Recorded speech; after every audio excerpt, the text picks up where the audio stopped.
할렐루야. 오늘도 참으로 좋은 날 생명의 삶으로 시작하는 여러분 모두에게 하나님의 놀라우신 크신 은혜가 넘치기를 주님의 이름으로 축복합니다.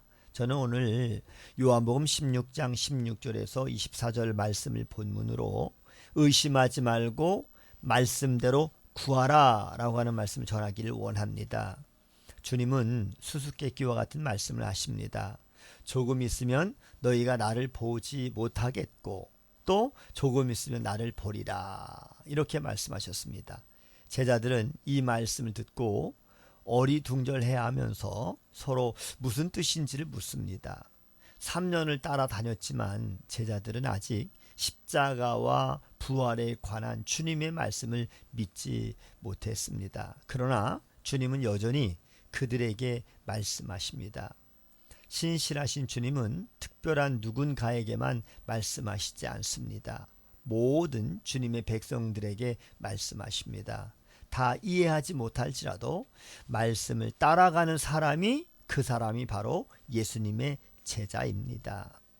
예수님이 십자가에서 죽으실 때 제자들은 애통하나 세상은 기뻐할 것입니다. 그리고 부활하실 때는 제자들의 근심이 기쁨으로 바뀔 것입니다. 전자는 세상 나라의 기쁨이고 또 후자는 하나님 나라의 기쁨입니다. 이것은 마치 해산의 기쁨과 같습니다. 출산에는 고통이 따르지만 새 생명을 얻은 기쁨은 그 모든 고통을 이기고도 남습니다. 주님은 그 기쁨을 빼앗을 자가 없을 것이라고 말씀하셨습니다. 하나님 나라의 기쁨은 세상이 빼앗을 수 없습니다. 십자가와 부활의 주님이 제자들에게 또 우리에게 그렇게 약속하셨습니다. 이 말씀을 믿고 끝까지 주님만 따라가는 사람은 결코 그 기쁨을 빼앗기지 않을 것입니다. 그날에는 너희가 아무것도 묻지 않을 것이라고 하십니다. 이 날에는 말씀을 깨닫게 되는 날입니다. 즉 말씀을 믿게 되는 날인 것이죠. 그날에는 주님은 말씀대로 십자가에 죽으시고 말씀대로 다시 살아나셔서 제자들을 만나 주실 것입니다. 그날에는 묻지 않아도 믿게 됩니다. 근심이 기쁨으로 바뀌는 날입니다. 오늘 우리도 수많은 질문을 갖고 살아갑니다. 그러나 주님은 날마다 말씀 가운데 우리를 찾아오십니다. 당장은 모든 질문에 우리가 원하는 답을 얻지 못할 수도 있습니다. 그러나 주님은 우리를 만나 주시는 것만으로도, 말씀을 깨닫고 믿는 것만으로도 우리는 평강과 기쁨을 회복합니다. 그날에는 묻지 않고 구할 것이라고 말씀하십니다. 또 아버지께 내 이름으로 구하면 주신다라고 약속하셨습니다. 23절 말씀에 그날에는 너희가 아무것도 내게 묻지 아니하리라. 내가 진실로 진실로 너희에게 이르노니 너희가 무엇이든지 아버지께 구하는 것을 내 이름으로 주시리라. 이렇게 말씀하셨습니다. 두려움과 의심을 그치고 믿음으로 구하며 살아가는 참 소망의 나라가 바로 하나님의 나라인 것입니다.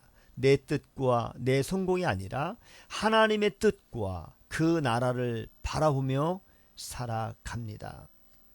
성도는 이제 예수님의 이름으로 구하고 그리고 그 은혜를 날마다 받으며 사는 하나님 나라의 백성입니다.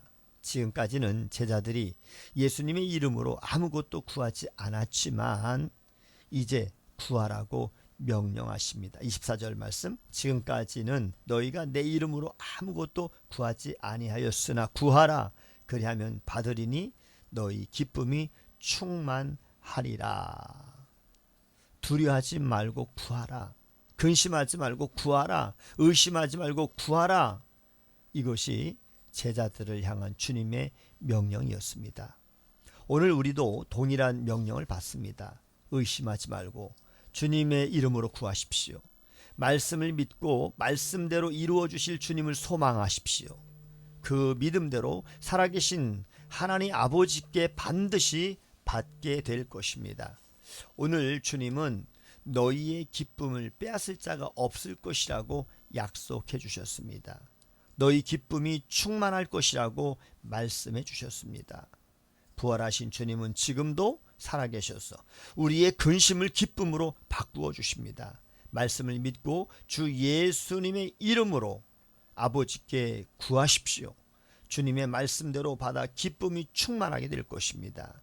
이 기쁨은 개인의 것이기도 하지만 너희 기쁨입니다.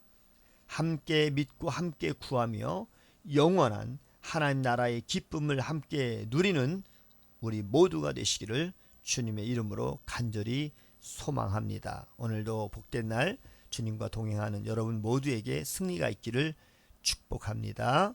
샬롬.